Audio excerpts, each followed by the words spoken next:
नमस्ते मेरे प्यारे भाई। एसएससी सीजीएल 2024 का एग्जाम शुरू होने वाला है 9 तारीख से। जाते जाते बेटा ये मॉक टेस्ट जरूर करके जाओ।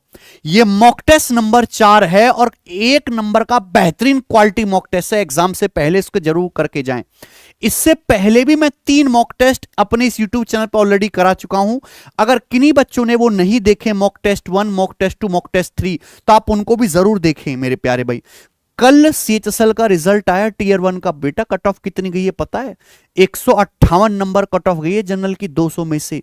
यानी कि कंपटीशन बहुत तगड़े लेवल का है। आप थोड़ा बहुत करके जो है सिलेक्शन नहीं ले सकते, कट ऑफ ही 80% पहुंच गई है। तो आपको अच्छे खासे अटेम्प्ट भी करने होंगे। एक एक सवाल पे मेरे दोस्तों कई बच्चे जो है एंट्री कर जाएंगे और कई बच्चे एग्जिट कर जाएंगे। तो मैथ्स रीजनिंग तो ऐसे मान के चलो कि इनमें 100% स्कोर करना है आपको मेरे भाई। ठीक है जी। मैंने बहुत सारे मेरे दोस्तों प्रीवियसर के जो है पेपर्स का सॉल्यूशन कराया हुआ है।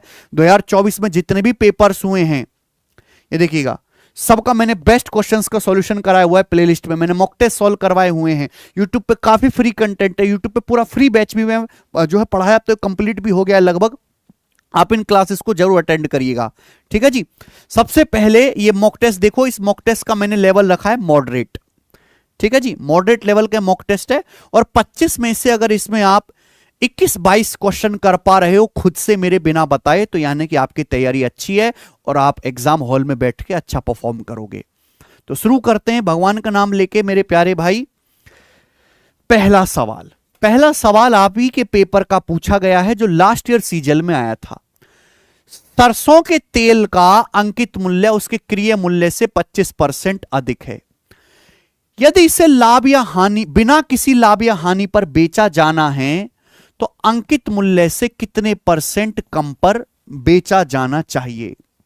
यानी कि हमें ना तो कोई प्रॉफिट चाहिए ना ही कोई लॉस चाहिए, तो मार्क प्राइस से कितने परसेंट कम में बेचना चाहिए। देखिए, सरसों के तेल का अंकित मूल्य कॉस्ट प्राइस से 25% ज्यादा है। 25% मतलब 1/4 हो गया। यानी कि अगर कॉस्ट प्राइस 4 है तो मार्क प्राइस 1 ज्यादा है, 5 है।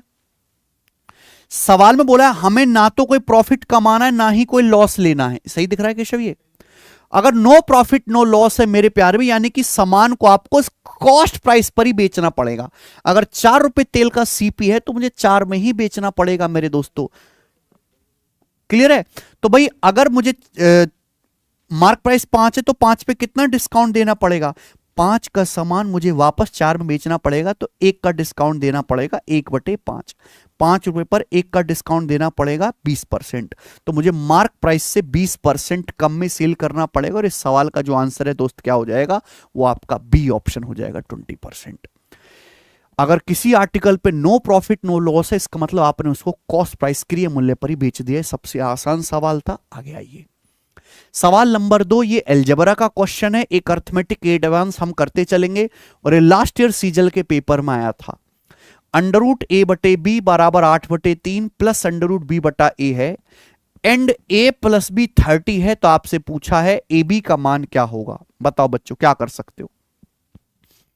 देखो भाई, अगर आप √b/a को धर ले आते हो लेफ्ट साइड में, तो क्या हो जाएगा? ये हो जाएगा √a/b और माइनस हो जाएगा ना ये √b/a।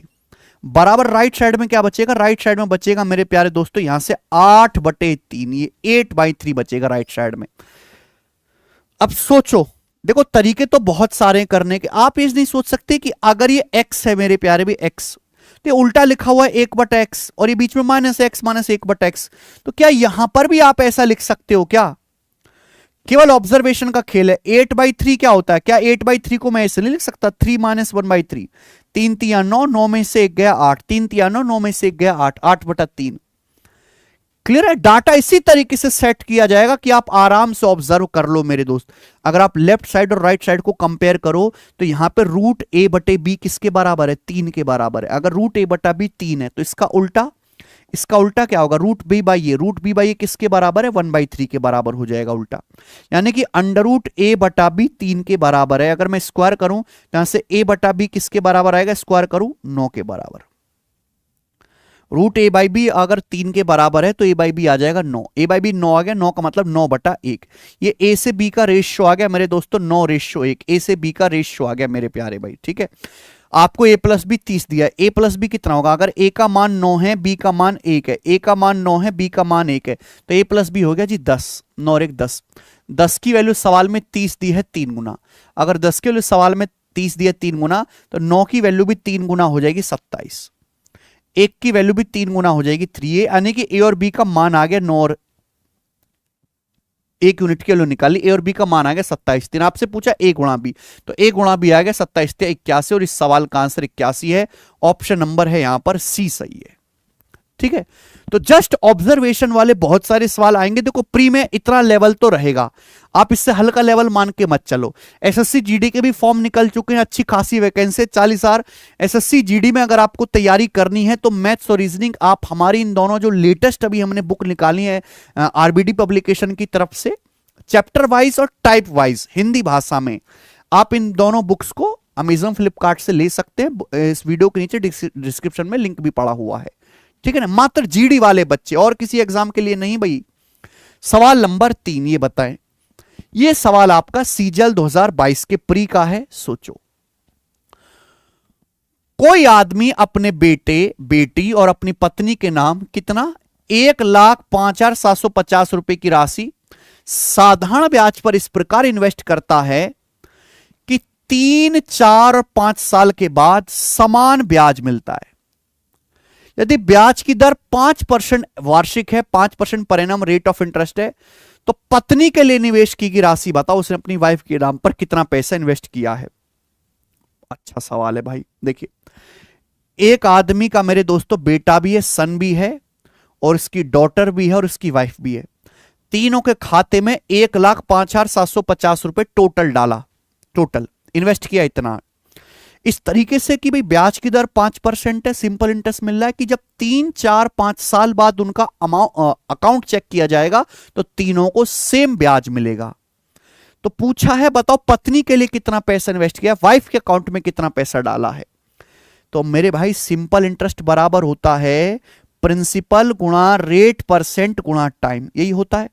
बहुत अच्छा तरीका बताऊंगा मैं आपको सॉल्व करने का, आप बोलोगे हाँ जी सर।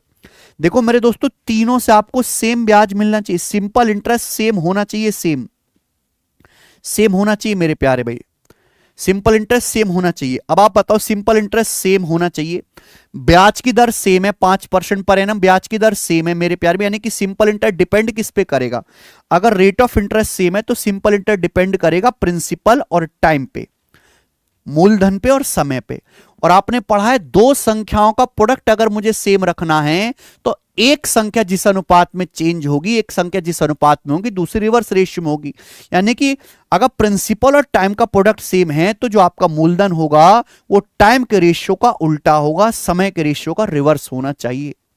कितना प्यारा कॉन्सेप्ट है मेरे प्यारे भाई, आप बोलोगे हाँ सर। ऐसा इसलिए हो पाया वो कि ब्याज की दर तीनों को सेम मिल रही है। अगर बेटा बेटी पत्नी के जो अकाउंट में पैसा 3, 4, 5 साल के इन्वेस्ट किया है, तो मेरे दोस्तों जो अमाउंट इन्वेस्ट किया होगा उसका रेशियो क्या होगा, 1/3 रेशियो 1/4 रेशियो 1/5। ये मेरे प्यारे भाई आपके प्रिंसिपल का रेशियो आ गया, प्रिंसिपल का मूलधन का, जो कि कितना होता है, तो आप कहोगे सर 3, 4, 5 एलसीएम होता है 60, पूरे रेशियो को यहां पे 60 से गुणा कर दीजिए। 3 से 60 20 बार कट जाएगा, 4 से 60 आपका 15 बार कट जाएगा, और 5 से 60 आपका 12 बार कट जाएगा, 12 बार। 20, 15, 12 के रेशियो में तीनों के अकाउंट में पैसा इन्वेस्ट करना पड़ेगा। आपसे पूछा पत्नी के लिए कितना पैसा डाला, तो पत्नी के लिए पैसा डाला जी 12 यूनिट, पत्नी के लिए पैसा इन्वेस्ट किया 12 unit out of total. Total कितना है 20 और 15 35 और 12 47, 12/47, यानी कि टोटल अमाउंट का 12/47 वाइफ के अकाउंट में डाला जाएगा। टोटल अमाउंट कितना है 1,05,750 रुपए। ये मेरे दोस्तों आपको कैलकुलेशन करनी है, ठीक है जी। आप यहां पे डिजिटल सम भी लगा सकते हो, हर ऑप्शन का डिजिटल सम अलग अलग है। देखिए बेटा 12 मतलब 3 हो गया, 5 और 1 6, 7 13, 5 18, यानी कि 9 हो गया। भाई ये नंबर 9 से कट रहा है, ये 12 3 से कट रहा है, नीचे तो 3 है नहीं भाई, 5 7 12 चाहे 18 नंबर 9 से कट रहा है तो 9 से कटने वाला तो आना चाहिए ना। 9 से कटने वाला एक ही नंबर है 27,000, यही आंसर हो जाएगा ए ऑप्शन।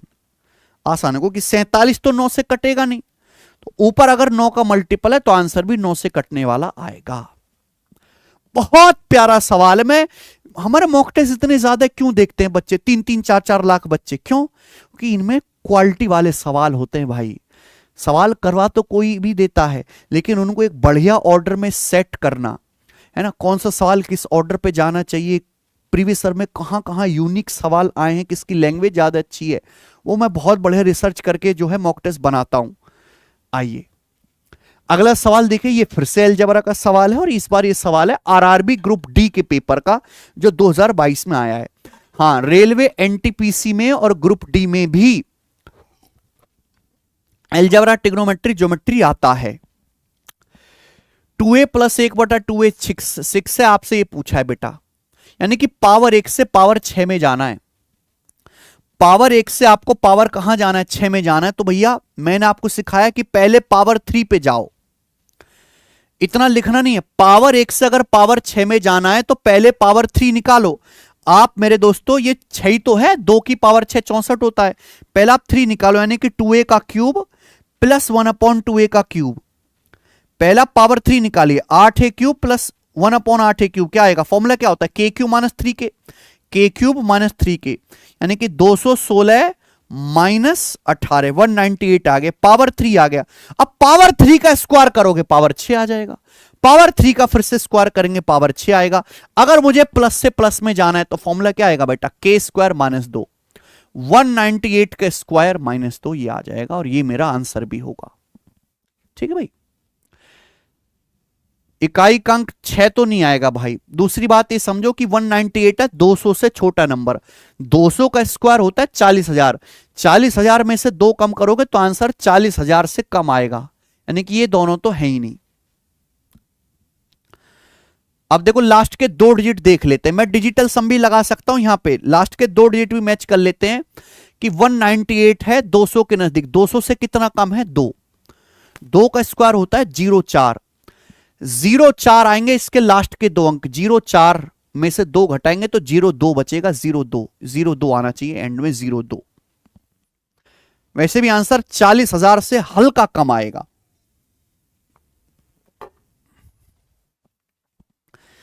प्यारे भाई समझ में आया? आप बोलोगे हां जी सर बिल्कुल सही, कोई प्रॉब्लम नहीं है, ठीक है ना।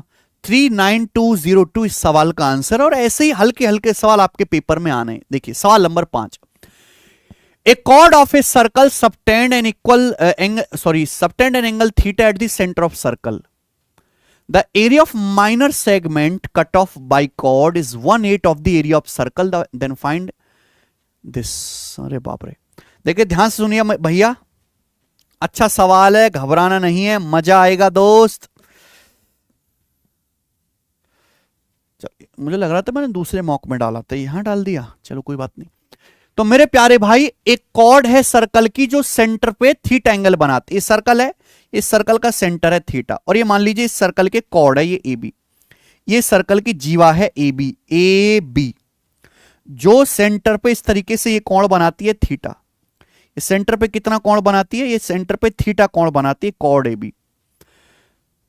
तो आपसे पूछा है the area of minor segment, वृत्त के क्षेत्रफल की जीवा द्वारा काटे गए लघु खंड। देखो जब भी हम सर्कल में एक कॉर्ड खींचते हैं मेरे दोस्तों तो 2 सेगमेंट हो जाते हैं, ऊपर वाला हो गया मेजर सेगमेंट, ये होता है माइनर सेगमेंट, छोटा वाला, यहां पे लघु खंड बोला गया है। तो मेरे दोस्तों ये हो गया आपका माइनर सेगमेंट।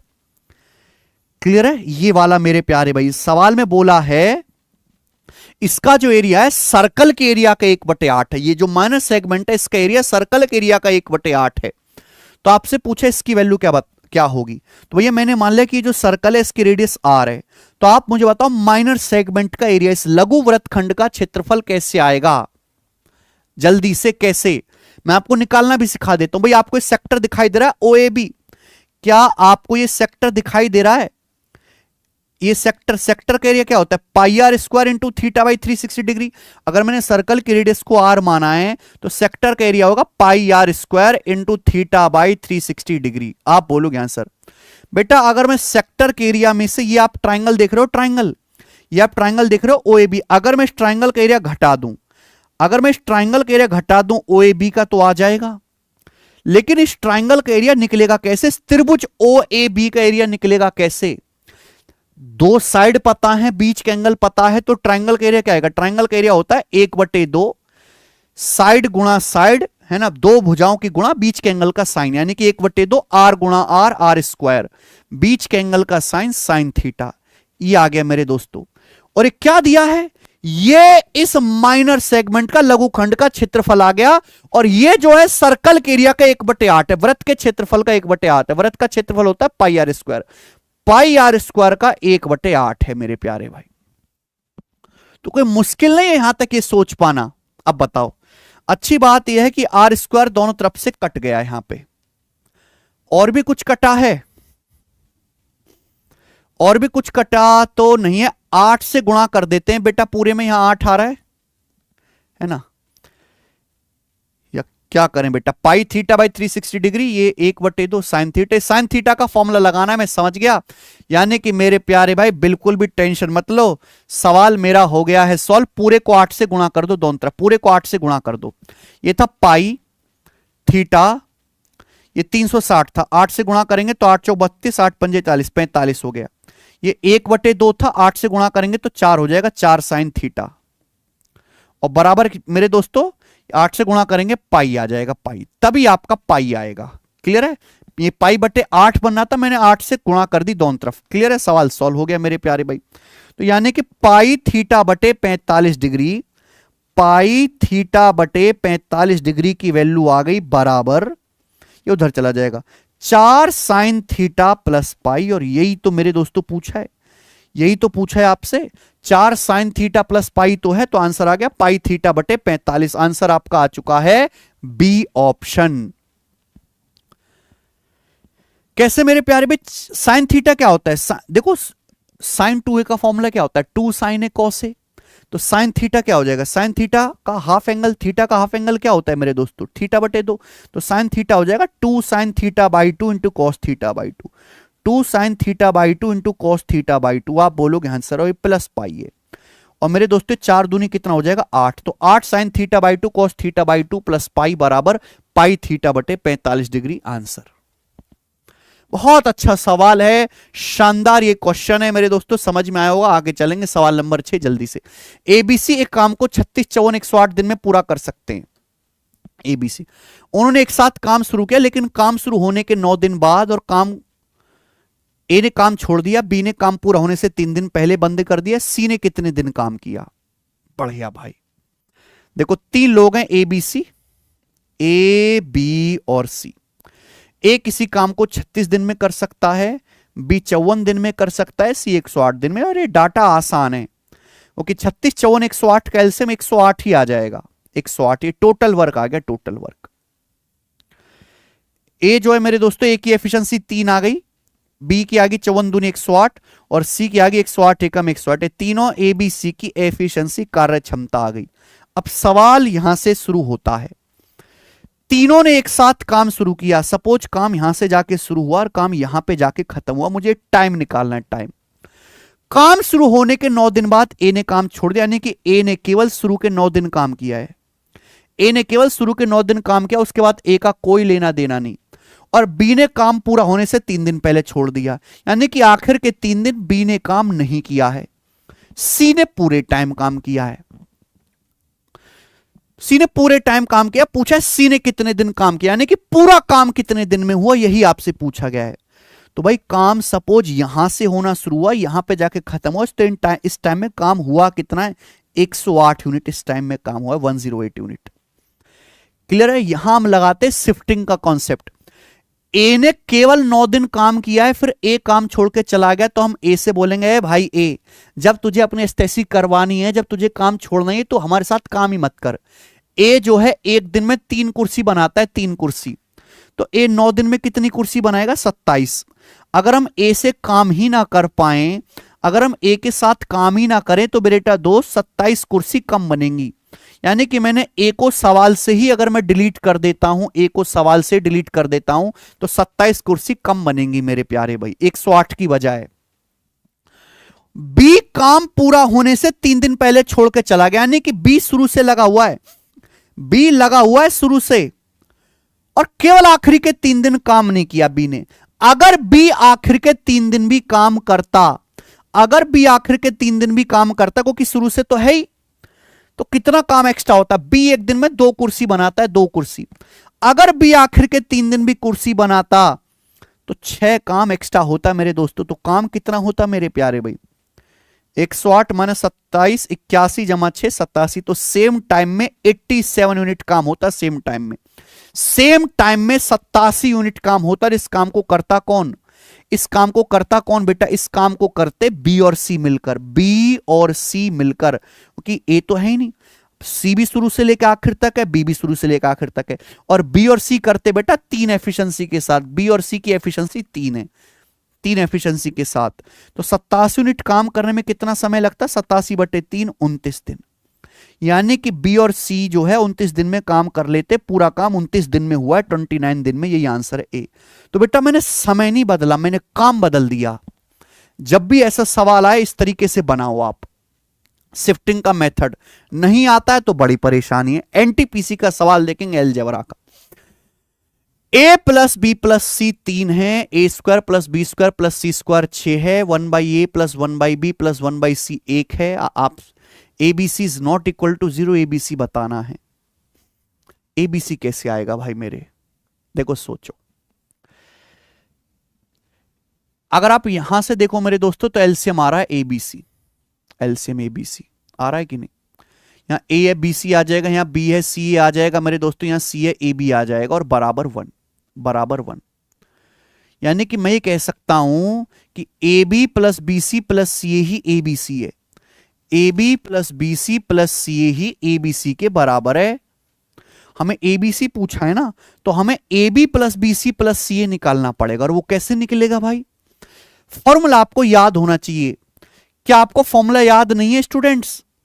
अगर a plus B plus C 6 है, A square plus B square plus C, sorry A plus B plus C 3 है, A square plus B square plus C square 6 है, तो क्या आप A B plus B C plus C A नहीं निकाल सकते?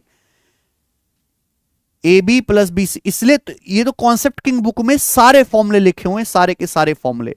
Algebra में आपको एज इट इज फॉर्मूला मिल जाएगा। दिखाऊं मैं आपको?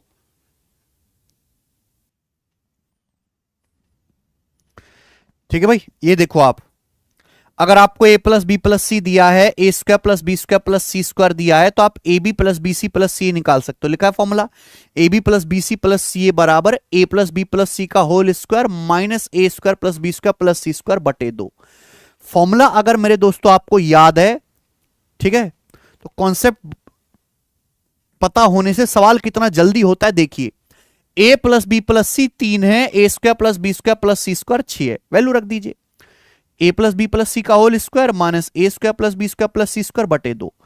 9 माइनस 6 में 3 घटाएंगे, 9 माइनस 6 तो 3 बचेगा, 3/2 आ गया। अब A B plus B C plus C 3/2 आ गया, तो एबीसी का मान पूछा है, एबीसी का मान भी 3/2 ही होगा, यानी कि डी ऑप्शन आंसर है। बोलो क्लियर? कोई तकलीफ? कोई तकलीफ नहीं है, आगे चलेंगे। सवाल नंबर है 8 आपके सामने, बताओ। सवाल नंबर ये जो 8 है, ये CHSL 2023 प्री के पेपर में आया है।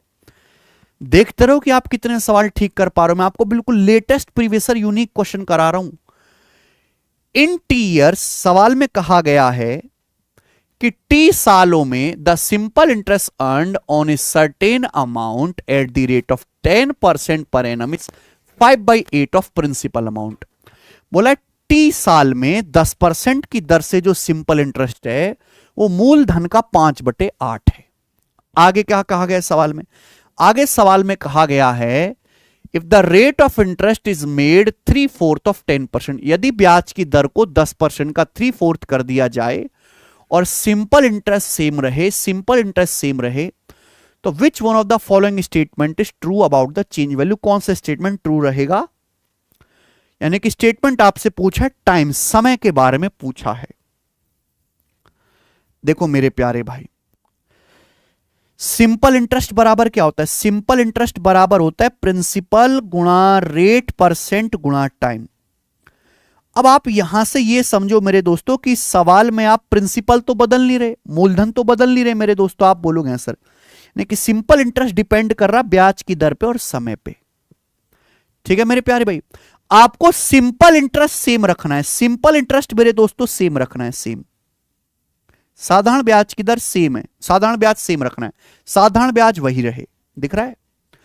तो आपने पढ़ा है दो संख्याओं का प्रोडक्ट अगर सेम है, एक संख्या जिस अनुपात में बदलोगे दूसरी रिवर्स रेशियो बदलनी पड़ेगी। अगर आपने यहां पे ब्याज की दर को 3/4 कर दिया, ब्याज की दर को 3/4 कर दिया 3/4 गुना, यही है ना। ब्याज की दर 10% की 3/4 कर दी। पहले ब्याज की दर 10% थी, अब आपने 10% का 3/4 कर दिया, ब्याज की दर को आपने 3/4 कर दिया, तो टाइम रिवर्स रेशियो में चेंज हो जाएगा। यानी कि टाइम कितना हो जाएगा? टाइम मेरे दोस्तों यहां पर अब 3/4 टाइम्स हो जाएगा। टाइम जो है 4/3 गुना हो जाएगा, उल्टा हो जाएगा। यानी कि समय अगर पहले 3 था तो 3 से 4 गुना हो जाएगा। यानी कि टाइम सेम नहीं रहेगा। टाइम 3/4 नहीं होगा बेटा, टाइम 4/3 टाइम्स हो जाएगा। गलत लिखा हुआ, it becomes 3/4 of time T. नहीं, टाइम जो है वो पहले का 4/3 गुना हो जाएगा। यहां लिखा है उल्टा, 3/4 लिखा हुआ है, गलत है बेटा। यानी कि आंसर या तो सी ऑप्शन में है या डी है, और आंसर यहां पे दिए हैं बेटा एग्जैक्ट, तो मुझे एग्जैक्ट भी निकालना पड़ेगा। अब तो ध्यान से सुनिएगा, बोला है टी साल में 10% की दर से जो हमें ब्याज मिलता है वो प्रिंसिपल का 5/8 है। प्रिंसिपल का 5/8, 1/8 क्या होता है बेटा? 12.5%। 5/8 होता है 62.5%, 62.5%। अब आप मुझे बताओ, आपको 62.5% ब्याज मिला। कितना ब्याज मिला? 62.5%। जबकि एक साल में कितना ब्याज है? 10%। अगर एक साल में 10% ब्याज है तो बेटे 62.5% ब्याज आपको कितने साल में मिला होगा? भाग दो। 62.5% को 10% से भाग देंगे तो 6.25 सालों में।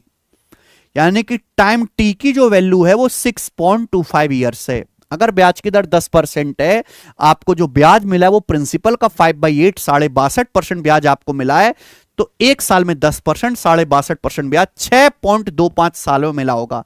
6.25 फ्रैक्शन में बताना कितना होगा? 6.25 का मतलब 6 + 1/4 यानी कि 25/4 साल। यानी कि 3 यूनिट की वैल्यू 25/4 साल के बराबर है। पहले समय 25/4 साल था, अब समय कितना हो गया बेटा?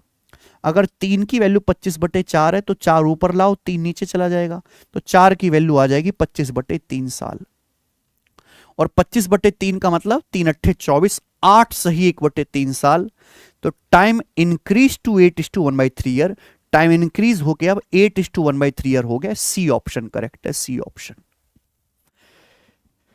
पता नहीं बच्चे ऐसे सवालों को क्यों इग्नोर कर देते हैं, क्यों नहीं करना चाहते। भाई पेपर में पूछे तो जाते ही हैं बढ़िया बढ़िया ऐसे सवाल, यूनिक। आइए सवाल नंबर 9 अलजेब्रा का। यदि x² - 8x + 1 = 0 है तो x की पावर 8 - 3842 x की पावर 4 + 11 का मान ज्ञात कीजिए। देखो दोस्त, अगर आपको अलजेब्रा की प्रॉपर्टी पता है, अगर आपको अलजेब्रा की प्रॉपर्टी पता है तो इस सवाल का आंसर आप सीधा बता सकते हो कि 10 आएगा, 10। नहीं पता तो मैं आपको बता देता हूं मेरे प्यारे भाई, ध्यान से। अगर x + 1/x आपको k दिया हुआ है, अगर x + 1/x आपको k दिया हुआ है, k x + 1/x आपको k दिया हुआ है, पावर चाहे x की कुछ भी रहे, तो अगर x + 1/x आपको k दिया है तो x × x - k जो होगा ना मेरे प्यारे भाई, इस फॉर्म में लिखने पर यह वैल्यू हमेशा -1 आती है, -1। आप k को उधर ले आओ, x - k हो गया, 1/x उधर ले जाओ, -1/x हो गया, तो x की x - k में गुणा करके क्या आएगा? -1 आएगा। अगर बीच में प्लस का साइन है, अगर बीच में प्लस का साइन है, पावर कुछ भी रहे, -1 ही आएगा। अगर x की पावर n + 1 x की पावर n भी है ना, तो x की पावर n × x की पावर n - k हमेशा -1 आता है, -1। ये रटने वाली चीज है। भाई आपको यहां पर यही तो दिया है, मैं पूरा सॉल्व करके दिखाऊं? अगर मैं पूरे को x से डिवाइड करता हूं तो आप मुझे बताओ, एक्स स्क्वायर बटे एक्स, एक्स आ गया। 1 को x से डिवाइड करेंगे 1/x आ गया। ये -8x बटे एक्स, -8 उधर चला गया 8, तो ये x प्लस 1/x दिया है। बीच में प्लस है भाई, बीच में प्लस है, बीच में प्लस है। आप बोलोगे हाँ सर बीच में आपको प्लस ही तो दे रखा है। ये मेरे दोस्तों आपसे क्या पूछा है? आपसे पूछा x की पावर 8 -3842 x की पावर 4, x की पावर 4 कॉमन ले लीजिए, तो x की पावर 4 कॉमन लेंगे तो x की पावर 4 -3842 + 11, ये आपसे पूछा है मेरे दोस्त। आपको नहीं दिख रहा कि भाई ये जो वैल्यू है ये -1 ही आने वाली है? आप बोलोगे सर मुझे तो नहीं दिख रहा। भाई अगर बीच में प्लस है, मैं कितना भी इसका स्क्वायर कर लूं, चाहे मैं एक बार स्क्वायर करूं चाहे मैं 2 बार स्क्वायर करूं, रहेगा तो बीच में प्लस, और बीच में प्लस रहने की वजह से ये हमेशा -1 आता है। भाई ये मुझे 2 बार स्क्वायर ही तो करना है, पावर 4 पे जाना है। अगर मैं x square plus 1 x square निकालूं तो क्या आएगा? k square -2 62, 64 -2 62। मैं फिर से स्क्वायर करूं तो x की पावर 4 प्लस 1/x की पावर 4 क्या आएगा? x की पावर 4 प्लस 1/x की पावर 4, स्क्वायर करने पर प्लस ही तो आएगा। फिर से k स्क्वायर -2, 62 का स्क्वायर -2, तो 62 का स्क्वायर -2, 3842 ही होगा मेरे दोस्त, 3842। और आपको नहीं पता मेरे दोस्तों कि अगर x की पावर 4 प्लस 1/x की पावर 4 3842 के बराबर है, 3842 के बराबर है, सुनना था आपको। यहां बीच में प्लस का साइन है, प्लस का अगर बीच में प्लस का साइन मैं इस फॉर्म में लिखूंगा तो -1 ही बनेगा बेटा, -1। और -1 में 11 ऐड करना है तो आंसर क्या बचेगा? 10 आंसर बचेगा इसका। लेकिन ये सब तो पागल करते हैं जिनको कुछ नहीं आता, ये तो पागल करते हैं बेटा जिनको कुछ नहीं आता, जो बहुत बेसिक तरीके से करते हैं। लेंदी ऑब्जर्वेशन होना चाहिए कि हमें x प्लस 1/x दिया है, पूछा है पावर 4, स्क्वायर करने पर प्लस ही रहेगा बीच में। जब स्क्वायर करने पर प्लस ही रहेगा तो ये वाला माल -1 बनेगा, और -1 में 11 जोड़ेंगे 10। ये केवल प्रैक्टिस से सीखा जाता है भाई साहब, प्रैक्टिस से। प्रैक्टिस बहुत जरूरी है। आगे आइए, सवाल नंबर आपके सामने 10 है। ओहो, पार्टनरशिप का, हां ये आ गया सवाल। ये सवाल यूपी कांस्टेबल के पेपर में आया 2024 में। यूपी कांस्टेबल 2024 के पेपर का सवाल है ये वाला। देख लो क्या बेहतरीन सवाल पार्टनरशिप का। ए ने 1,12,000 रुपए से बिजनेस शुरू किया, 2 महीने के बाद 80,000 रुपए के साथ बी बिजनेस में शामिल हो गया। अगले 2 महीने के बाद सी 72,000 रुपए के साथ बिजनेस में शामिल हो गया। शुरुआत के 10 महीने के बाद बिजनेस में बी ने 8,000 रुपए, सी ने भी 8,000 रुपए निकाल लिए। बी को 1 साल के एंड में लाभ में से 9800 रुपए प्राप्त हुए, तो कुल लाभ क्या है? बहुत बढ़िया। देखो मेरे दोस्त 3 लोग हैं, ए बी सी, 3 लोग हैं ए बी और सी। मुझे निकालना है इनका प्रॉफिट, हमें निकालना है इनका प्रॉफिट मेरे दोस्तों, प्रॉफिट। ठीक है, और आपको पता है पार्टनरशिप का बड़ा सिंपल सा नियम है कि जो प्रॉफिट है वो इन्वेस्टमेंट गुणा टाइम के अनुपात में बांटा जाता है। सवाल को इग्नोर नहीं कर सकते, कांस्टेबल तक में आया हुआ, और ये एसएससी में सेम टू सेम पहले भी आया है। बताइए भाई, इन्वेस्टमेंट गुणा टाइम के रेशियो में बांटा जाता है। देखिए जब मैं इन्वेस्टमेंट का रेशियो लूंगा तो आप देख रहे हैं सारा डाटा 8,000 से कट रहा है। बेहतरीन तरीके से सिखाऊंगा तो 8,000 से काट लो बेटा, इस सब कुछ 8,000 से कट रहा है तो पहले 8,000 से काट लो। ये 8,000 से कट रहा है 14 बार, ये 8,000 से कट रहा है 10 बार, ये 8,000 से कट रहा है 9 बार, 9 बार मेरे दोस्तों, 9 बार। भाई शुरुआत से 10 महीने के बाद बी ने 8,000 निकाल लिए, 8,000 निकाल लिए बेटा, एक निकाल लिया, और सी ने भी 8,000 रुपए निकाल लिया, यानी कि 1 निकाल लिया मेरे दोस्तों।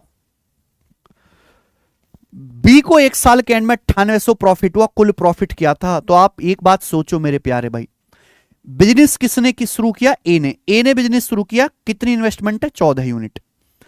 ए ने बिजनेस शुरू किया, 14 यूनिट लगाया। बी और सी तो निकाल रहे हैं, ए कुछ नहीं कर रहा। बी भी निकाल रहा है पैसा, सी भी निकाल रहा है, ए का तो कोई जिक्र नहीं है। यानी कि ए ने 14 यूनिट पूरे के पूरे 12 महीने के लिए लगाए, 12 महीने के लिए, 12 महीने के लिए। बिजनेस किसने शुरू किया? ए ने शुरू किया। 2 महीने के बाद बी आया, 2 महीने के बाद बी आया, बी 10 यूनिट लेके 2 महीने बाद आया, यानी कि शुरू के 2 महीने बी गायब है, शुरू के 2 महीने बी गायब है। और शुरुआत से 10 महीने के बाद बी ने 1 यूनिट निकाल लिया, यानी कि 2 महीने तक तो बी आया नहीं बेटा, शुरू के 2 महीने बाद बी आया है। सवाल को बहुत ढंग से पढ़ना पड़ेगा। बी 2 महीने बाद आया है और बी ने 10 महीने तक बिजनेस में पैसा लगाया, यानी कि 2 से 10 तक 8 महीने होता है। बी ने 10 यूनिट इन्वेस्ट किया 8 महीने के लिए, 8 महीने के लिए। अब बी ने 1 यूनिट निकाल लिया, 8000 का मतलब 1 यूनिट निकाल लिया। अगर बी ने 10 यूनिट इन्वेस्ट किया था ना, 10 इन्वेस्ट किया तो 10 में से 1 निकाल लिया तो 9 बचा, 9 यूनिट बचा, यानी कि बचा बी ने फिर बचे 2 महीने के लिए इन्वेस्ट किया, 2 महीने के लिए। क्लियर है? तभी तो बी ने 8 और 2 10 महीने के लिए पैसा लगाया है। आप बोलोगे हां जी सर बिल्कुल सही, समझ में आया है। अगले 2 महीने के बाद सी 72,000 रुपए के साथ बिजनेस में शामिल हो गया। बिजनेस शुरू किया ए ने, 2 महीने बाद बी आया, उसके 2 महीने बाद सी आया, तो यानी कि सी 4 महीने के बाद आया है। शुरू के 4 महीने तो सी है ही नहीं, शुरू के 4 महीने बाद सी आया। 10 महीने के बाद सी ने भी 1 यूनिट निकाल लिया। अच्छा, सी ने कितना इन्वेस्ट किया है? सी ने इन्वेस्ट किया 9 यूनिट। सी ने मेरे दोस्तों इन्वेस्ट किया है 9 यूनिट। 4 महीने तक तो सी है ही नहीं। 10 महीने के बाद सी ने भी 1 निकाल लिया, तो 4 और 6 10 होता है, 4 6 10, यानी कि सी ने 9 यूनिट इन्वेस्ट किया 6 महीने के लिए। फिर सी ने 1 निकाल लिया, 9 में से 1 निकाल लिया तो बचा 8, तो बचा 8 यूनिट सी ने इन्वेस्ट किया होगा, फिर बचे 2 महीने के लिए, बचे 2 महीने के लिए। आप बोलोगे हां जी सर बिल्कुल सही।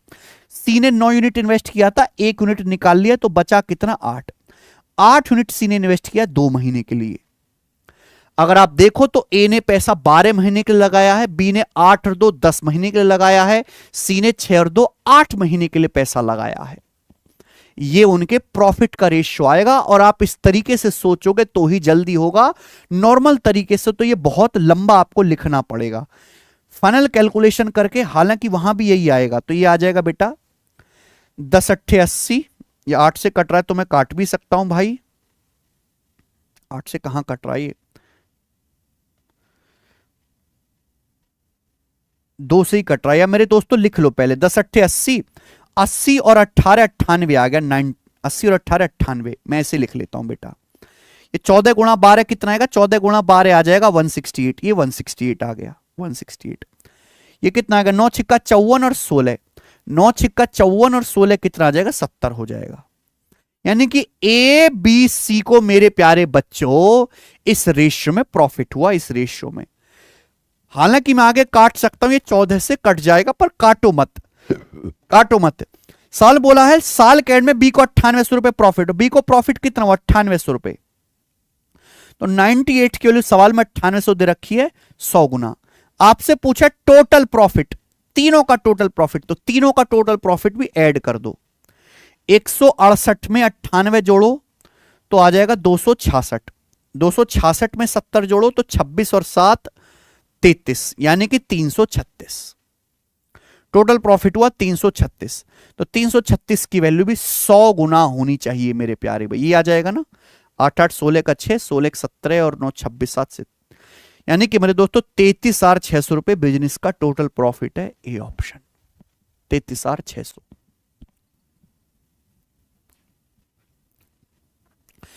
आप ये देख लीजिए कि ये सवाल यूपी कांस्टेबल के पेपर का है, तो क्यों आपके पेपर में नहीं आएगा? बहुत सारे बच्चे तो देखते ही डर जाएंगे। ठीक है, कॉन्सेप्ट के लिए आपको पता है कि हमारी बुक है मैथ्स की संजीवनी, मैथ्स कॉन्सेप्ट किंग, जो आपको अमेजन फ्लिपकार्ट पर बड़ी आसानी से मिल जाएगी। मैं वीडियोस में जितने भी कॉन्सेप्ट इस्तेमाल करता हूं, जितने स्मूथ तरीके इस्तेमाल करता हूं, वो मैंने अपने तक सीमित नहीं रखे, वो मैंने बच्चे बच्चे तक पहुंचाए। मैं एप्लीकेशन पे भी पढ़ाता हूं और इसी तरीके से एग्जाम ओरिएंटेड अप्रोच सिखाता हूं, और सारे कॉन्सेप्ट को मैंने बुक में भी कवर किया है। ठीक है, तो आप इस बुक को ऑर्डर कर लीजिए, आपको फॉर्मूला में, रिवीजन में, कॉन्सेप्ट सीखने में बड़ी आसानी रहेगी। अगला सवाल है 11 सीपीओ के पेपर का, कौन सा स्टेटमेंट सही है? x बराबर sign A plus cos A, Y बराबर सेक ए प्लस कॉस ए के, कौन सा सही है मेरे प्यारे भाई? यानी कि एक थ्योरम है कि अगर x बराबर sign A plus cos A है, y बराबर सेक ए प्लस कॉस ए के, कौन सा करेक्ट हो जाएगा? तो आप अपनी मर्जी से एंगल ए का मान कुछ भी रख लो भाई। आप यहां एंगल ए को 45 डिग्री रख लीजिए, तो 45 रखोगे तो x कितना आएगा? साइन 45 1/√2, कॉस 45 1/√2, तो 1/√2 का दुगुना हो जाएगा √2। y कितना आएगा? तो y आ जाएगा मेरे दोस्तों सेक 45 √2, कॉसेक 45 √2, √2 प्लस √2 2√2। ये एक्स वाई की वैल्यू आ गई। अब ये वैल्यू मेरे दोस्तों आप यहां रख रख के चेक करो कौन सा सेटिस्फाई कर रहा है। पहला देखेंगे 2√2 और ये आपका 3 हो जाएगा, ये तो सेटिस्फाई नहीं करेगा, ये आपका नेगेटिव हो जाएगा। 1 में से 2x² घटाएंगे नेगेटिव, राइट साइड में पॉजिटिव, गलत है। y माइनस 2x, 2√2 में से 2√2 घटाएंगे 0 हो जाएगा, राइट साइड में पॉजिटिव है, पूरा नहीं रखूंगा भाई। y का मान है 2√2, x का मान है √2, 2√2 में से 2√2 घटाए 0 हो गया, राइट साइड में क्या 0 बनेगा? नहीं, राइट साइड में तो पॉजिटिव बनेगा, गलत। यानी कि 3 गलत हो गए, ये वाला सही है। y का मान है 2√2, x का मान है √2, तो 2√2 प्लस 2√2 हो गया जी 4√2, x का मान है √2, √2 का स्क्वायर 2, y का मान है 2√2, तो ये आ गया 4√2 बराबर 4√2। LHS RHS बराबर आ रहा है, डी ऑप्शन सही है भाई। ठीक है ना? तो इस तरीके के सवाल आप वैल्यू पुटिंग से ही करें तो ज्यादा बेहतर है। अगला सवाल आपके सामने है, सीपीओ 2024 प्री के एग्जाम का बनाएं। मिक्सचर से है, एक मिश्र धातु में एक एलॉय में एबीसी का रेशियो 2:3:1 है, दूसरी एलॉय में बीसीडी का रेशियो 5:4:3 है। सवाल में बोला गया है दोनों मिश्र धातुओं के दोनों एलॉय के बराबर वजन को एक साथ मिलाकर तीसरी एलॉय बनाई जाती है, तो नई एलॉय में बी का कितना भाग होगा? नई एलॉय में बी का कितना भाग होगा, यह आपसे पूछा गया बी का। तो आपके पास मेरे दोस्तों यहां पर 2 एलॉय हैं। पहली एलॉय में एबीसी का रेशियो 2:3:1 है, 2:3:1। जो दूसरी मिश्र धातु, जो दूसरी एलॉय, उसमें बीसीडी का रेशियो 5:4:3 है। जो दूसरी एलॉय है भाई, उसमें बीसीडी का जो रेशियो है वो 5:4:3 है। अब इन दोनों को मिक्स करते हैं, लेकिन साल में बोला है दोनों एलॉय के बराबर वजन को, तो वजन बराबर होना चाहिए ना। क्या अभी बराबर दिख रहा है वजन? 2 3 5 1 6, इसका वजन 6 है, 5 4 9 3 12, इसका वजन 12 है। तो बेटा यहां भी तो मेरे भाई आपको जो है 12 करना पड़ेगा, 2 से गुणा। 2 से गुणा करेंगे तो 2 दूनी 4, 2 तिया 6, 2 एकम 2, ये मेरे दोस्तों 4 6 2 हो जाएगा। कि यहां तक किसी बच्चे को कोई परेशानी? आप बोलोगे नहीं सर कोई परेशानी नहीं है। अब इन दोनों को मिक्स कर दिया। अब जैसे ही आप इन दोनों को मिक्स करोगे तो पूछा नई एलॉय में बी का कितना भाग होगा। तो भैया 12 ये हो गया, 4 6 10 2 12, 5 4 9 3 12, तो 12 + 12 टोटल तो हो जाएगा 24। जब आप इन दोनों को मिक्स करोगे या जब आप इन दोनों को ऐड कर दोगे मेरे प्यारे भाई, तो टोटल तो बन जाएगा 24। उसमें बी कितना होगा भाई? यहां बी 6 है और यहां 4 है, तो 6 4 10, बी आपका 10 हो जाएगा। यानी कि 10/24 आपका बी होगा, 5/12। सॉरी गड़बड़ कर दी। बी आपसे पूछा ना, यहां बी ये वाला है, ये वाला बी ये है। मिक्स करेंगे तो 6 5 11 आपका बी बनेगा, बी। तो ये आपका 11/24 आना चाहिए। ऑप्शन में ये रहा आपका डी ऑप्शन, 11/24, ये इसका आंसर हो जाएगा। क्लियर है? बढ़िया सवाल था ये, नया आसान भी था। अब करेंगे सवाल नंबर 13 जल्दी जल्दी। ये सवाल आपके कैट के एग्जाम में आया है। सवाल बहुत आसान है, हल मुश्किल मत समझिएगा मेरे दोस्तों, ठीक है जी। बेईमान दर्जी वाला सवाल। और आपको पता है हमने सिखा रखा है जब भी ऐसा सवाल आए रेशियो हमेशा बेस्ट मेथड होता है। A merchant purchase a cloth at a rate of 100 per meter and receive 5 centimeter length of clothes free for every 100 centimeter length of clothes purchased by him। यानी कि व्यापारी 100 रुपए मीटर के हिसाब से कपड़ा खरीदता है और उसे हर 100 सेंटीमीटर लंबाई के लिए मेरे दोस्तों क्या है 5 सेंटीमीटर कपड़ा मुफ्त मिलता है। वह उसी कपड़े को 110 रुपए पर मीटर के हिसाब से बेचता है। लेकिन ग्राहक अगर 100 सेंटीमीटर कपड़ा मांगे ना ग्राहक कि हमें भैया 100 सेंटीमीटर कपड़ा दे दो, तो 95 सेंटीमीटर लंबाई देकर अपने ग्राहकों को धोखा देता है। ग्राहक मांगता भैया हमें 100 सेंटीमीटर कपड़ा दे दो, लेकिन दुकानदार जो व्यापारी मात्र 95 सेंटीमीटर ही देता है। अगर व्यापारी 5% की छूट देता है तो उसके द्वारा प्रॉफिट परसेंटेज कितना होगा? ध्यान सुनिएगा, जब भी ऐसा सवाल आए ओवरऑल प्रॉफिट निकालने के लिए आपको क्या करना है, सक्सेसिव। सबसे पहले 100 रुपए पर मीटर का कपड़ा लेके आए, 110 रुपए पर मीटर का बेच रहा है। 100 रुपए पर मीटर का कपड़ा खरीद के लाया और बेच रहा है 110 रुपए पर मीटर का, पहला एक्शन। दूसरा कि भाई जब खरीदने की बारी आती है तो हर 100 सेंटीमीटर कपड़े पे उसे 5 सेंटीमीटर कपड़ा मुफ्त मिलता है, यानी कि वो 100 सेंटीमीटर का पैसा देता है व्यापारी और खरीद के कितना ले आता है, 105 सेंटीमीटर कपड़ा खरीद के ले आता है। दूसरा एक्शन। तीसरी बात, जब उसकी दुकान पे ग्राहक आता है कपड़ा खरीद के लिए तो ग्राहक कहता है हां जी 100 सेंटीमीटर कपड़ा दे दो, कमीज बनवानी है, तो आप 100 सेंटीमीटर कपड़ा ना देके ग्राहक को मात्र 95 सेंटीमीटर कपड़ा ही देते हो। यानी कि मेरे प्यारे भाई आप 95 सेंटीमीटर कपड़ा देकर 100 सेंटीमीटर का पैसा ले रहे हो ग्राहक से। 95 सेंटीमीटर कपड़ा देके 100 सेंटीमीटर का पैसा ले रहे हो। क्लियर? आप व्यापारी को 5% की छूट दे रहे हो। 5% की छूट मतलब 1/20। 5% की छूट मतलब 1/20। 1/20 मतलब 20 का सामान मेरे दोस्तों 19 में। 20 का सामान मेरे दोस्तों 19 में। आप बोलोगे हां जी सर बिल्कुल सही, कोई दिक्कत नहीं है। अब इनकी सीधी सीधी गुणा कर दीजिए। ठीक है भैया, 20 से 100 5 बार चला जाएगा, 19 से 95 5 बार चला जाएगा, 5 से 5 कट गया। ठीक है जी। उसके बाद मेरे दोस्तों ये देखिए, 0 से आपका 0 कट गया, 0 से आपका 0 ही कट गया। और भी कुछ कट सकता है क्या? देखो 100 में जो भी आंसर आएगा डायरेक्ट परसेंटेज में आएगा, और मैं 10 से इसको काट लेता हूं 10.5, तो बच गया 100। ये आपका 100 बच गया, 100 रेशियो। अब 11 की अगर मैं गुणा कर दूं 10.5 में, यही तो बचा ना, 11 की 10.5 में गुणा कर दो क्या आएगा, तो 110 और 11 का आधा 5.5। 110 में 5.5 जोड़ेंगे तो 115.5 आ गया। यानी कि अल्टीमेटली मेरे दोस्तों उसने 100 का सामान 115.5 में बिका, तो 15.5 रुपए जो एक्स्ट्रा है वही आपका प्रॉफिट है। तो 15.5% का व्यापारी को लाभ हुआ, बी ऑप्शन। तो वैसे तो सवाल बहुत बढ़िया था, मतलब लंबा लग रहा था आपको, लेकिन हो गया ये एक स्टेप में। रेशियो हमेशा बेस्ट मेथड है ऐसे सवाल करने के लिए। आइए, cos 28 degree plus sin 28 degree के है, तो cos 70 डिग्री का मान क्या होगा? ये सवाल आरआरबी एनटीपीसी में आया। बनाओ, cos 28 प्लस sin 28 डिग्री के है, तो cos 70 क्या होगा? 17। ये दिया 28, ये दिया है 17। क्या रिश्ता है बेटा 28 17 में? 28 और 17 45। हो गया सॉल्व। मुझे 17 डिग्री का मान निकालना है बेटा, और मुझे दिया क्या 28 डिग्री। 28 क्या होता है मेरे प्यारे भाई? 28 होता है 45 माइनस 28। 45 डिग्री में से 28 डिग्री घटा देंगे मेरे प्यारे भाई, आपका आ जाएगा 17। आपसे cos 17 पूछा है तो दोनों तरफ से cos ले लीजिए। आपसे cos 17 पूछा है तो दोनों तरफ से cos ले लीजिए। और आप में से हर कोई जानता है कि cos a माइनस बी क्या होता है? cos a minus B formula होता है cos a into cos b plus sine into sine B. cos a का मतलब cos 45 degree 1/√2 into cos b यानी कि cos 28 degree plus sine A. Sine A का मतलब sine 45 degree 1/√2 into sine B यानी कि साइन 28 डिग्री। भाई मैं इसके अलावा तो कुछ कर ही नहीं सकता था ना।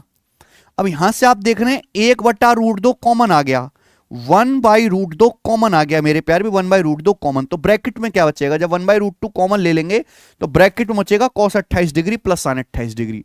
और cos 28 degree plus sin 28 degree, यही सवाल में आपको k दिया हुआ है। यही सवाल में आपको k दिया है, यानी कि ये आ गया जी k/√2। k/√2 कौन सा है? ये वाला है k/√2, बी ऑप्शन। तो एनटीपीसी में फैबुलस सवाल आया हुआ है त्रिकोणमिति का, शानदार। मुझे लगता है कि प्री में भी इस लेवल के सवाल आएंगे, आए हैं। आइए सवाल नंबर 15 जो कि आपका एमटीएस के पेपर का है, कंपाउंड टेस्ट से। ए ने 62,500 रुपए 8% की दर से जमा किया। जो हाफ ईयरली कंपाउंड होता है 2 साल के एंड में कंपाउंड इंटरेस्ट क्या होगा? सीआई आपसे पूछा है। देखिए ब्याज की दर कितनी है? 8%। समय कितना है? 2 साल। आपसे पूछा कंपाउंड इंटरेस्ट क्या होगा, लेकिन ब्याज सेमी एनुअली कंपाउंड होता है। तो मेरे प्यारे भाई अगर मेरे पास 2 साल का समय है तो 2 साल होता है 24 महीने। 2 साल 24 महीने होता है। अगर मैं हाफ ईयरली कंपाउंड करूंगा तो 6 महीना 6 महीना 6 महीना 6 महीने की 4 साइकिल बन जाएंगी। 6 महीना 6 महीना 6 महीना 6 महीना हो गया 2 साल। आप बोलोगे हाँ जी सर, 6 महीने के 4 क्रम बन जाएंगे। बताओ बच्चों, अगर ब्याज पर एनम 8% है, एक साल में 8% ब्याज है, तो 6 महीने में कितना ब्याज मिलेगा? 4%। अगले 6 महीने में 4%, अगले 6 महीने में 4%, अगले 6 महीने में 4%। यानी कि जो आपको ब्याज मिलेगा कंपाउंड इंटरेस्ट, वो 4%, 4%, 4%, 4% का 4 बार सक्सेसिव आपको करना है भाई। क्लियर है? तो बताओ कैसे निकालें?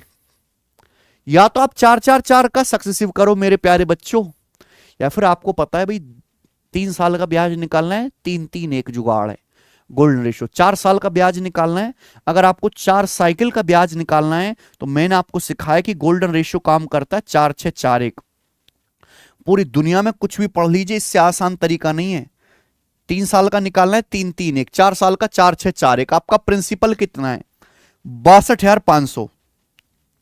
62,500 रुपए मेरे दोस्तों आपने इन्वेस्ट किए हैं ब्याज की दर से। ब्याज कितना होगा? तो 4% निकालते जाओ। 62,500 का 4% कितना होगा? 4% मतलब 1/25, 1/25। 4% मतलब 1/25। 62,500 का 1/25 कितना होगा? 25 से भाग देंगे, 2500 रुपए। फिर इसका 1/25 करो, 2500 का 1/25 100 रुपए। 100 का 1/25 करो 4 रुपए।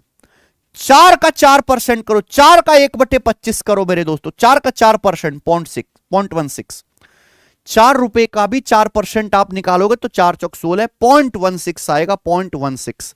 आप बोलोगे सर बहुत बढ़िया, मजा आया। बस आपको सीआई निकालना है, इनको जोड़ दो। 2500 चौका 10,000, 100 छिक्का 600, 4 चौक 16 और 0.16 इनको ऐड कर दो, जोड़ के ऐड कर दो तो कितना आएगा? 10,616.16। 10,616.16 डी ऑप्शन आंसर आ गया, 10,616.16।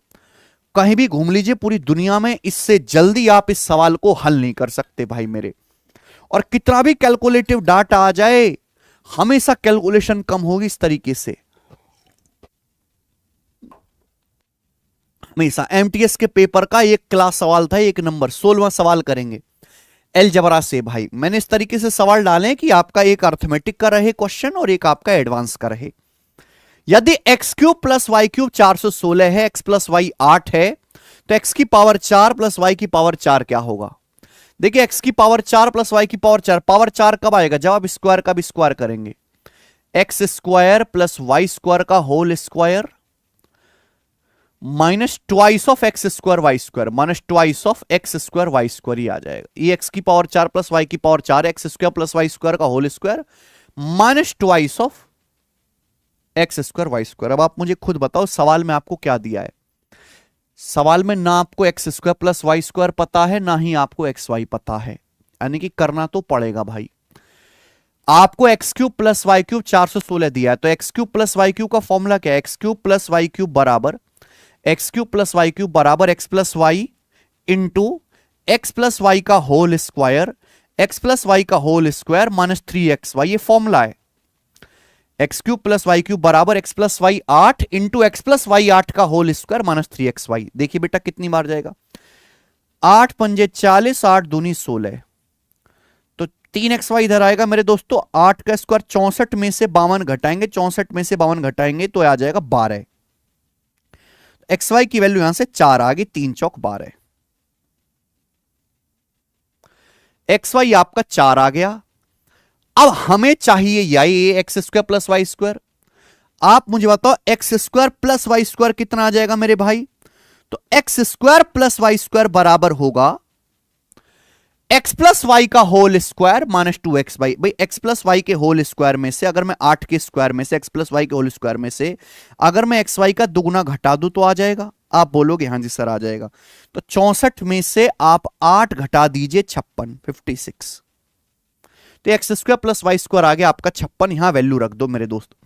X square plus Y square आ गया 56, 56 का square minus twice of X square Y square. X square Y square का मतलब एक्स वाई का होल स्क्वायर। भाई एक्स वाई आपका 4 आया है, तो एक्स स्क्वायर वाई स्क्वायर क्या आएगा आपका? 16 आएगा मेरे प्यारे दोस्तों, यानी कि 16 दूनी 32। तो 6 का स्क्वायर 36, 36 में से 32 घटाएंगे तो एंड में आएगा 4। ये आंसर नहीं है। और आंसर जो भी आएगा 8 से कटने वाला आएगा मेरे दोस्तों, 8 से कटने वाला। ठीक है भाई, क्यों 8 से कटने वाला आंसर आएगा? क्योंकि इसलिए आएगा कि 56 में 8 आ रहा है, 16 में 8 आ रहा है, तो 8 से कटने वाला आएगा। 8 से नंबर कटता है क्या? 8 दूनी 16 नहीं, 8 से ये नहीं कटता। 3104 ये 8 से कटता है मेरे दोस्तों, एंड में 104 आ रहा है ना, 104 8 से कटता है। D option answer. अच्छा सवाल है भाई, ये भी क्लियर है, सभी को समझ में आया? आइए आगे आते हैं। अब यदि एक गोले की रेडियस में 11% की वृद्धि की जाती है तो उसके आयतन में कितने परसेंट की वृद्धि होगी? गोले की त्रिज्या 11% बढ़ जाते तो आयतन कितना परसेंट बढ़ जाएगा? भाई गोले का आयतन क्या होता है मेरे दोस्तों? गोले का आयतन होता है 4/3 pi R cube. 4/3 pi R cube ये गोले का आयतन होता है। 4/3 पाई तो कांस्टेंट है, इसका मान तो फिक्स होता है। गोले का आयतन डिपेंड किस पे करता है? रेडियस की पावर 3 पे, आर की पावर 3 पे। ठीक बेटा, रेडियस की पावर 3 मतलब रेडियस गुणा रेडियस गुणा रेडियस, ये आ गया। अगर आप मेरे दोस्तों रेडियस को चेंज करोगे तो वॉल्यूम रेडियस की पावर 3 में चेंज होगा, पावर 3 में। गोले की त्रिज्या 11% बढ़ जाती है, 11%, 11%, 11%।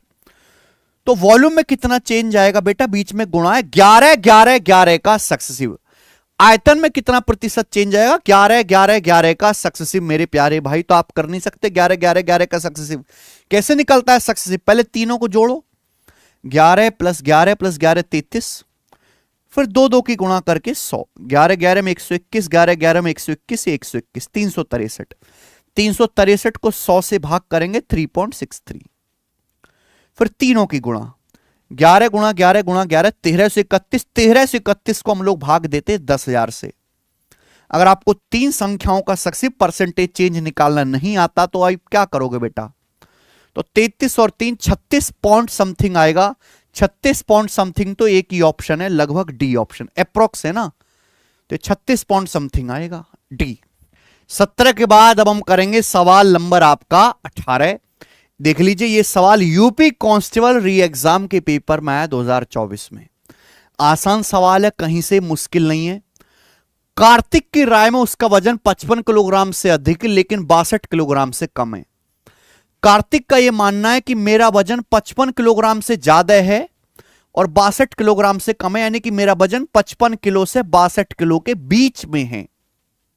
ठीक है, उसके पिता कार्तिक से सहमत नहीं है और उन्हें लगता है कि कार्तिक का वजन 50 किलो से अधिक लेकिन 60 किलो से कम है। पापा कहते हैं कार्तिक के बच्चे इधर आ, तेरा जो वजन है 50 किलो से तो ज्यादा है लेकिन 60 किलो से कम है, यानी कि कार्तिक के पापा कह रहे हैं 50 से 60 के बीच में कार्तिक का वजन है। उसकी बहन का मानना है कि उसका वजन 58 किलो से ज्यादा नहीं हो सकता। कार्तिक की सिस्टर कहती है कार्तिक का वजन है ये क्या, हड्डी है इसमें, 58 किलो से ज्यादा नहीं हो सकता। कार्तिक का वजन या तो 58 किलो से कम होगा लेकिन 58 किलो के बराबर हो सकता है, ज्यादा नहीं हो सकता, 58 किलो से बराबर हो सकता है या 58 किलो से कम होगा। सभी अपने अपने अनुमान में सही हैं, तो कार्तिक के विभिन्न संभावित वजनों को औसत क्या है? अगर सभी का जो है एस्टिमेट सही है तो भैया कार्तिक के जो वेट पॉसिबल है उनका एवरेज क्या है? तो कार्तिक का वेट 55 से बड़ा होना चाहिए, 50 से बड़ा होना चाहिए, तो 55 से ज्यादा तो होगा ही, 56 होगा। कार्तिक का वेट 57 होगा मेरे दोस्तों, 58 होगा, 59 नहीं हो सकता। कार्तिक का वेट 62 से कम होना चाहिए, 60 से कम होना चाहिए और 58 के बराबर हो सकता है, 58 से इक्वल हो सकता है, बड़ा नहीं हो सकता। यानी कि यही तीन ऐसी वैल्यू हैं जो इन तीनों कंडीशन को सेटिस्फाई कर रही हैं, कार्तिक वाली, पापा वाली, बहन वाली। तो कार्तिक के डिफरेंट वेट हो सकते हैं। इनका एवरेज पूछा है, तीन लगातार संख्याएं, तो एवरेज जो होगा तीन लगातार संख्याओं का हमेशा बीचों बीच की संख्या आती है, यानी कि 57 किलोग्राम ही कार्तिक के डिफरेंट पॉसिबल वेट का एवरेज हो सकता है। तो एकदम आसान सरल सा क्वेश्चन है मेरे प्यारे भाई, देखने में बस मुश्किल लग रहा था, ये करेंगे। The effective speed of boat is 15.2 kilometre per hour against the current. नाव की धारा के विरुद्ध प्रभावी चाल 15.2 किलोमीटर पर आवर है और धारा की दिशा में 20.8 किलोमीटर पर आवर है। धारा की चाल बताओ। धारा के विरुद्ध नाव की चाल क्या होती है भाई? अपस्ट्रीम। धारा की दिशा में नाव की चाल होती है डाउनस्ट्रीम। आपसे पूछिए धारा की चाल, करंट की स्पीड पूछिए भाई, तो सिंपल सा फंडा डी माइनस यू बटे दो। कॉन्सेप्ट क्या है? डी माइनस यू बटे दो, यानी कि 20.8 में से 15.2 घटाएंगे तो कितना आएगा? ये आएगा 5.6। 5.6 का आधा 2.8। ठीक है भाई, 2.8 kilometre per our third option इस सवाल का आंसर आ जाएगा। ठीक है, सिंपल कंसेप्ट है भाई। अगर आपसे नाव की स्थिर जल में चाल पूछी होती तो डी प्लस यू बटे दो। सवाल नंबर 20, दो संख्याओं का एलसीएम एचसीएफ से 40 गुना है। दो संख्याओं का जो एलसीएम है एचसीएफ से 40 गुना है। एलसीएम और एचसीएफ का योग 1476 है। एक संख्या 288 है, तो दूसरी संख्या ज्ञात करें। देखो, तरीके इस सवाल को सोचने के बहुत सारे हो सकते हैं। दो संख्याओं का एलसीएम एचसीएफ से 40 गुना, यानी कि अगर दो संख्याओं का एचसीएफ एच है, अगर दो संख्याओं का एचसीएफ एच है, तो आप सोचो एलसीएम कितना है? 40 गुना, यानी कि 40H। एलसीएम कितना है? 40 गुना 40H। सवाल में दे रखा है संख्याओं का योग, एलसीएम और एचसीएफ का योग दे रखा है, एलसीएम और एचसीएफ का योग दे रखा है, सॉरी। तो एलसीएम प्लस एचसीएफ क्या आएगा? 40H प्लस H 41H आ जाएगा, 41H। और ये सवाल में दिया है एलसीएम एचसीएफ का सम 1476। तो यहां से मैं एचसीएफ तो निकाल ही सकता हूं ना। एचसीएफ क्या आ जाएगा मेरे भाई? तो एचसीएफ आएगा 41 या 123। 123 के बाद बच जाएगा आपका 24, तो 41 छिक्का चला जाएगा मेरे दोस्तों 246। तो एचसीएफ 36 आ गया। हाईएस्ट कॉमन फैक्टर 36 आ गया। लेकिन यह सवाल नहीं हुआ अभी सॉल्व। आपसे बोला है एक संख्या 288 है, तो दूसरी संख्या ज्ञात करें। सोचो मेरे भाई, सोचो सोचो। यहां पे दो रास्ते बनते हैं, पर मैं आपको एक ही रास्ता बताऊंगा। आपने पढ़ा होगा बचपन में, first number into second number बराबर एलसीएम इंटू एचसीएफ। दो नंबर की गुणा हमेशा उनके एलसीएम और एचसीएफ की गुणा के बराबर होती है, ये पता है आपको। दो संख्याएं, एक संख्या की जानकारी मुझे है 288, दूसरी संख्या आपसे पूछी है, तो इन दोनों संख्याओं की गुणा इनके एचसीएफ और एलसीएम की गुणा के बराबर होगी। एचसीएफ कितना है? 36 है, 36। और एलसीएम क्या है मेरे प्यार भी? सवाल के अनुसार एलसीएम एचसीएफ का 40 गुना है। सवाल के अनुसार जो हमारा एलसीएम है वो एचसीएफ का 40 गुना है। एचसीएफ आपका 36 है, तो 36 का 40 गुना मेरे दोस्तों आपका एलसीएम आएगा। सिंपल हो गया। कैलकुलेशन मात्र करने तो 36 से कुछ कट रहा है ये? हाँ जी, कट रहा है 8 बार, और 8 से आपका 40 कट रहा है 5 बार। तो 36 पंजे कितना आ गया? 180 आ गया, यानी कि दूसरी संख्या 180 है, और ये सवाल का आंसर आ जाएगा बी ऑप्शन 180। ठीक है, आपको इतना भी करने की जरूरत नहीं थी सवाल में। जब आपको यह पता चल गया कि दो संख्याओं का एचसीएफ 36 है, यानी कि हाईएस्ट कॉमन फैक्टर 36 वो बड़ी से बड़ी संख्या है जो दोनों को भाग करेगी मेरे दोस्तों। अगर संख्याओं का एचसीएफ 36 है तो संख्या 36 से कटने वाली होनी चाहिए। क्या 225 36 से कटता है? 15 का वर्ग नहीं कटता। क्या 240 36 से कटता है? नहीं कटता। क्या 236 से भाग होता है? नहीं होता। 180 36 से 5 बार भाग होता है। यही आंसर हो सकता था। एचसीएफ मतलब हाईएस्ट कॉमन फैक्टर, संख्याओं का सबसे बड़ा बच्चा। तो बच्चा तो पापा को भाग देगा। समझ में आया? आप बोलोगे हां जी सर बिल्कुल सही। आइए 21वां सवाल आपके लिए उठाए हैं ग्रुप डी के पेपर से। बनाओ रेलवे ग्रुप डी के एग्जाम से। इन मॉक टेस्ट की सबसे अच्छी बात यही है कि आपको कांस्टेबल से लेके, रेलवे से लेके, NTPC, group D, CHSL, CGL, MTS, हर एग्जाम का बढ़िया बढ़िया सवाल जो है करने को मिलेगा। इससे आपके मन में जो है ये विचार आएगा कि हर एग्जाम में अच्छे अच्छे सवाल पूछे जाते हैं, कोई भी कमतर नहीं है। सीमा और दर्शन की इनकम का रेशियो 7:5 है। वो 12,000 9,000 की बचत करते हैं। खर्चों का रेशियो 17:12 है। खर्चों का रेशियो। सीमा दर्शन का कुल खर्चा बताओ जी।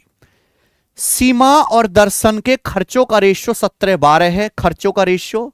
और आपसे पूछा कुल खर्चा, टोटल एक्सपेंडिचर बताना है। खर्चा कुल पूछा है तो कुल खर्चा होगा जी 17 + 12 29।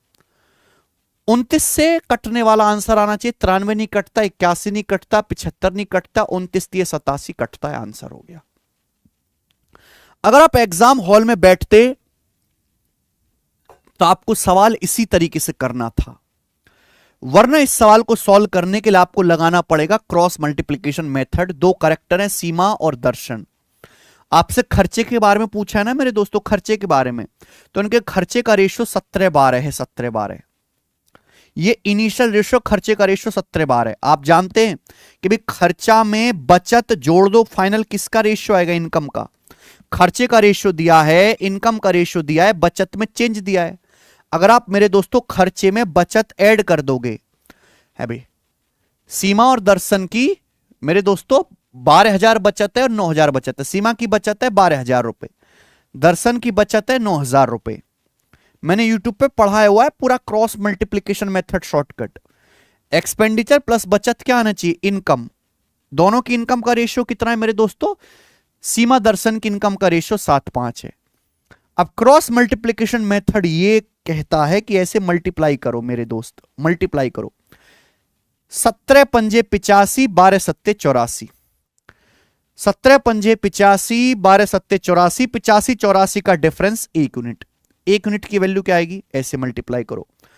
9 सत्ते 63, 12 पंजे 60। 63,000 और 60,000 का डिफरेंस 3,000, तो 1 यूनिट के लिए 3,000 रुपए आ गई। ये इनिशियल रेशियो का मल्टीप्लायर आएगा, ये इनिशियल रेशियो की कैलकुलेशन देगा। भाई शुरू में क्या है? एक्सपेंडिचर रेशियो लिखा है मैंने। दोनों का टोटल एक्सपेंडिचर कितना है? 17 + 12 29। तो 29 की वैल्यू भी 3,000 गुना होनी चाहिए। एक यूनिट के लिए मैंने 3,000 निकाले, तो 29 दिया 87,000। इस सवाल का आंसर है सी ऑप्शन। ठीक है, वरना आपको एक्स मान के करना पड़ेगा।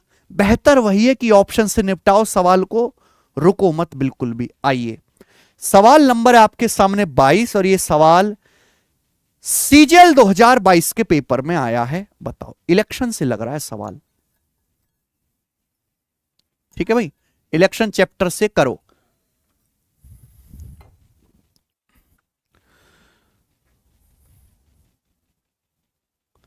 कराया आपने ऐसा सवाल? 3 उम्मीदवार PQR ने चुनाव में भाग लिया। P ने Q से 35% ज्यादा है और R को Q से 15% ज्यादा वोट मिले। P ने R को 2412 वोटों से हरा दिया। P ने R को, यदि 90% वोटर्स ने वोट डाला, 90% वोटर्स ने वोट डाला हो और कोई भी वोट इनवैलिड नहीं है, कोई वोट अमान्य या अवैध नहीं है, तो मतदान सूची में मतदाताओं की कुल संख्या आपसे पूछे, वोटिंग लिस्ट में टोटल वोटर कितने हैं। देखो भाई, चुनाव हुआ मेरे प्यारे भाई, चुनाव में 3 लोग खड़े हुए, PQR। अब 90% लोगों ने वोट डाले। कितने लोगों ने वोट डाले? 90% लोगों ने वोट डाले हैं। अब जितने वोट डाले गए वही तो PQR को मिलेंगे। भाई जितने वोट डाले गए वही तो इन तीनों को मिलेंगे, PQR को। आप बोलोगे हां जी सर, PQR ने पार्टिसिपेट किया, P ने Q से 35% अधिक वोट प्राप्त किए। P को Q से 35% ज्यादा मिले। अगर Q को 100 वोट मिले तो P को 135 वोट मिले हैं। आगे, R को Q से 15% अधिक वोट मिले। अगर Q को 100 मिले तो R को 15% ज्यादा 115 वोट मिले। यानी कि PQR को जो वोट मिले उनकी संख्या का रेशियो ये है। ये किससे कट रहा है बेटा? 5 से कट रहा है। ये 27 बार कटेगा, ये 20 बार कटेगा, ये 23 बार कटेगा। 27:20:23 मैं ऐसे लिख सकता हूं। यानी कि PQR को जो वोट मिले हैं वो इस अनुपात में मिले हैं। सवाल बोला है P ने R को 2412 वोटों से पीछे छोड़ दिया। तो P ने R को कितने वोटों से हराया? P को 27 वोट मिले, R को 23। तो P ने R को मेरे दोस्तों 4 वोटों से हराया है, जबकि हराया है कितने वोटों से? 2412 वोटों से। तो 4 की वैल्यू यहां पर 2412 है, जो कि कितने गुना है? 4 6 24, 4 3 12, 603 गुना है। 603 टाइम्स है 603 गुना। तो आप मुझे बताओ PQR को कुल कितने वोट मिले? इन तीनों लोगों को मिलाकर कुल कितने वोट मिले? तो 27 और 23 50 और 20 70। 27 23 50 20 70, तीनों लोगों को मिलाकर 70 यूनिट वोट मिले। तो 70 की वैल्यू भी 603 गुना होनी चाहिए ना। यानी कि आ जाएगा मेरे दोस्तों 42,742 और 210, 42,210, 42,210 तीनों को कुल मिलाकर वोट पड़े 42,210। ठीक है भाई, 42,210 इसका आंसर नहीं है। जोश जोश में 42,210, सॉरी, इस सवाल का आंसर मार्क कर देंगे, है ही नहीं। ये तो ये आया है बेटा कि तीनों को कुल मिलाकर कितने वोट मिले, तीनों को कुल मिलाकर 42,210 वोट पड़े तीनों को मिलाकर। लेकिन सवाल में पूछा है वोटिंग लिस्ट में कितने वोटर्स का नाम था। जब भी चुनाव होता है एक लिस्ट निकल के आते हैं जिनमें हर वोटर का नाम लिखा होता है कि भाई ये वोट डाल सकते हैं। कुल 90% लोगों ने ही वोट डाले हैं। और डाले कितने लोगों ने वोट है? 42,210 लोगों ने। यानी कि ये टोटल वोटर्स के 90% की वैल्यू है भाई। ये वोटिंग लिस्ट के कुल वोटर का 90% है, 90% की वैल्यू है। ये 90% की वैल्यू है तो 1% की वैल्यू आएगी 90, 100% की वैल्यू आएगी मल्टीप्लाई बाई 100। ये टोटल वोटर्स का नाम आ गया। सभी जो वोटिंग लिस्ट में जितने भी वोटर्स हैं उनका नाम जो है इतना है। ठीक है भाई, number of voters in voting list. Calculation मात्र आपको करनी है, 0 से 0 चला जाएगा यानी कि एंड में 00 आएगा भैया। ओके, तो ये 9 चौक 36, 36 के बाद 6 2, 9 छिक्का 54, 54 के बाद 8, 9 नाम 81, यानी कि 46900, 46900 वोटिंग लिस्ट में टोटल वोटर्स का नाम है। अच्छा सवाल है और यही सवाल में लॉजिक था मेरे प्यारे भाई। ठीक है, 2022 में आया था ये सवाल सीजीएल में। नेक्स्ट, कौन सा सही सूत्र नहीं है? एसएससी सिलेक्शन पोस्ट का पेपर का सवाल, कौन सा सही फॉर्मूला नहीं है भाई? याद है आपको फॉर्मूले? त्रिकोणमिति के 4 फॉर्मूले दिए हैं, इनमें से 3 सही हैं और 1 गलत है। वही बताना कि कौन सा वाला गलत है। सेके गुणा साइन इंटू टेन है। सेके का मतलब होता है 1/cos, सेके का मतलब 1/cos गुणा साइन, साइन बटे कॉस टेन होता है। सही है। Cosec square minus cot square 1, सही है। Cosec square minus cot square 1 होता है। Sec square minus tan square 1 होता है। Cos square into cot square बराबर cot square minus cos square, सही है। ये रिश्ता होता है बेटा कॉट कॉस में, cot square minus cos square बराबर cot square into cos square. Minus का साइन गुणा में बदल जाता है। सेम ऐसे ही रिश्ता टेन और साइन में भी आता है भाई। टेन स्क्वायर ए माइनस साइन स्क्वायर ए बराबर टेन स्क्वायर ए इंटू साइन स्क्वायर ए, टेन स्क्वायर ए इंटू साइन स्क्वायर ए। जैसे टेन साइन में होता है वैसे ही कॉट कॉस में भी होता है। ये भी सही। जब 3 सही है तो जार सी बात है चौथा ही गलत होगा। ये आंसर आ गया। ठीक है ना, 1/10 स्क्वायर है यानी कि कॉट स्क्वायर प्लस 1 है। कॉसेक स्क्वायर आना चाहिए था, ये साइन स्क्वायर आ रहा है, ये गलत है भाई। तो फॉर्मूला आपसे पूछेगा और अक्सर ऐसे सवाल आ रहे हैं लगातार। ये आइए सवाल नंबर 24। ये सवाल सीपीओ 2024 के पेपर का है, टाइम एंड वर्क चैप्टर से। बताइए, अमिता उतने ही समय में कमरा बना सकती है जितना बीना और सीता मिलकर बना सकती हैं।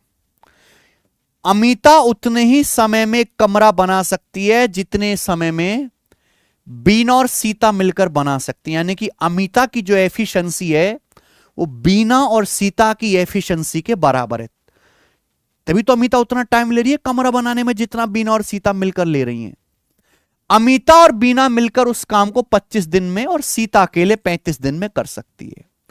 अमिता और बीना मिलकर जो है कमरा बना सकती हैं 25 दिन में और सीता अकेले कमरा बना सकती है भाई मेरे, सॉरी, अमिता और बीना 25 दिन में, सीता बना सकते हैं अकेले कमरा 35 दिन में।